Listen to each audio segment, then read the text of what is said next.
Good morning, everybody. This is Miles, aka the Political Introvert.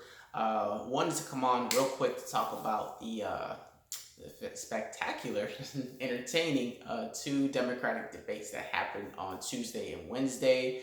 Just gonna give you the highlights, guys. If you want to watch it yourself, the link that you can click. I'll have the links down below. It was good overall. Marianne Williamson, Bernie Sanders, Andrew Yang, and Tulsi Gabbard did good jobs in their respect. I'm just going to start off real quick with night one. Marianne Williamson. I'll get to that in a second, but Bernie Sanders, the man of 2016, he did the damn thing on Tuesday. And he was very, very aggressive though, because, and it's important because he's the main reason why we're having this conversation about Medicare, free college, and canceling student debt. And when you had like people like John, I believe it's Hickenlooper, talking about using talking points why like it's a pony to have that, or it's unrealistic, just stuff that's similar to Hillary Clinton was saying in 2016. No, Bernie was shutting that down, and that's the Bernie that, because full disclosure, I supported Bernie in 2016, and that's one of the things that I liked about his campaign. He was very, very direct, and he was very he was unapologetic about his positions, and him shutting that down, and especially with Tim Ryan when he was mischaracterizing the Medicare for All bill. He said, "No, I wrote the damn bill." I'm just paraphrasing. So he went at it. He did a great job doing that. Something that he was lacking last time in the debate. But I'm glad he did, and I'm glad he. And I think he said, "This is." I think one of the things he said was on CNN that the commercials are being sponsored by Raytheon. It was Raytheon, or one of the corporations though. So that was a great singer though. So it's a good job to Bernie. Marianne Williamson, I want to give her a special shout out. She did a good job. Other than the healthcare question, I didn't like that her answer, but definitely did a great job, especially when it came to reparations. And this is something I'm looking into myself. Reparations. I'm still educating myself on that too. But just her answer that it's not a financial system; it's a debt to owe. So we owe. That was a great, great moment for her. And she also, when she said about the Flint water crisis, though, where she was living, said it would never happen there. But if you think Flint is the only one that's happening to, you're sadly mistaken. It's going all around the U.S., which is very true. I mean, like a couple weeks ago, we had a scare in D.C. where we had a boil water warning, where the water was bad, though. So it was in parts of, I think, Northwest DC, I believe. That was a month ago.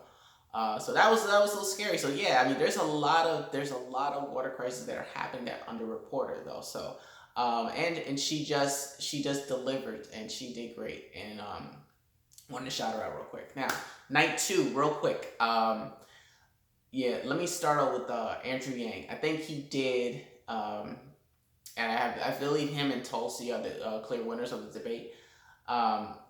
Andrew Yang did a good job. He was definitely giving better answers than he did the first time. The only thing I will say about Andrew Yang is that the only thing I didn't like is that he keeps tying UBI to everything. He says about women. He tied in UBI. He was asked about criminal justice reform. He was tying UBI. UBI is good, don't get me wrong, but it can't solve everything. So I wanted him to be a little bit more specific. Besides UBI, we get it, you love UBI. Correct. But we wanted to be more specific. But other than that, because again, UBI is good. It's a good start, don't get me wrong. But I just wanted to go a little further though, because again, UBI can't solve everything because it has to have cost controls. I don't think he's talked about that yet.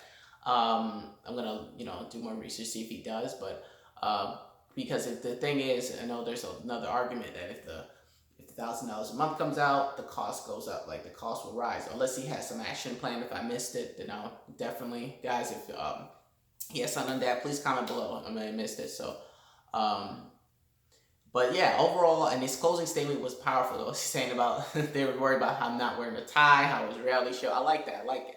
I'm not the biggest supporter of Andrew Yang, but I got to give him credit where credit's due. So, great job to him. I believe he won most of the online polls, so good job. But I wanted to come on because I'm very, very excited to talk about as well Tulsi Gabbard. Very, very nice job, Tulsi. I was a little worried at first when she was coming on, though. I thought her opening was a little too safe. But when she started getting in, and I think I can relate a little bit to Tulsi because she's an Aries and she's kind of shy. So she seems like it. I'm kind of similar to that, so I can kind of relate to what she's doing because it's not easy going on debate stage with the millions and millions of people watching, But once she gets started, it's crazy. Wow, her takedown of Kamala Harris was it's actually trending right now that Kamala Harris got destroyed. Gets destroyed though. So wow, I don't have words for it though. She did fantastic though, because again, it's very important. And again, guys, for people saying it's personal attacks, it's not personal attacks. If we're talking about your record though, if you're going to run for president of the United States, we have the right as individuals to look at your record, to know what you stand for. Her locking up people on marijuana probations and laughing about it was great though. Not great, but Tulsi bringing it up is great. And Kamala came after the debate and talked about how Tulsi was being a decided politics. Just not denying it though. So she from that point on, I think she was stumbling the rest of the debate though. So great job, Tulsi. Great closing too as well, because with the nuclear catastrophe statement. Just the only thing, Tulsi, is just I really think you could have been. The only thing I would tell you is that just try to get to the point a little bit faster, I would say, only because they like to cut you off, and a lot of people have short attention spans too. So you just want to make sure you get your point across quick and precise though. And I hope that also she brings more people to light though. But again, it may be a strategy though. Okay, I know some people are a little upset that she didn't call out Biden on that war question, but I think the reason is probably because he's been a punching bag all night though. So he's like, look, everybody's been going on Biden though. So, but yeah, a lot of important issues. I'm glad she brought up for All Fossil Fuels Act, so that's good. So congratulations to her as well. There's anybody else? I think that's about it though. I think it was just Joe Biden. Kamala Harris was, pretty much everybody else was kind of pandering. I didn't feel like anybody else really did that well. I'm glad Jay Inslee brought up, climate change. I know he's passionate about that. Whether he's going to follow through with it is another question, but hey, you know what? You bring it up, that's fine. I just feel like most of these politicians, the reason about the debates usually is that they always keep pandering. Oh, well, they're in Detroit, and then they want to bring up, Tamir Rice and Eric Gardner, though, which are very serious issues. I don't like how you bring it up when it's convenient for you, like when Beto O'Rourke was speaking Spanish, though, when it was in Miami. That's crazy, though. So, not everybody's it's Hispanic in Miami, though. So the pandering, that's not my thing. So, and I'm glad Tulsi did not pander though. Like I'm a woman, I'm this, I'm that. Like no, she did great. So, folks, if you want to watch some of the highlights, I will put the links down below. If you did find something useful in this video, please like, share, and consider being a subscriber. Well, I'm going to sign off, you guys, again from an exciting debate. So I will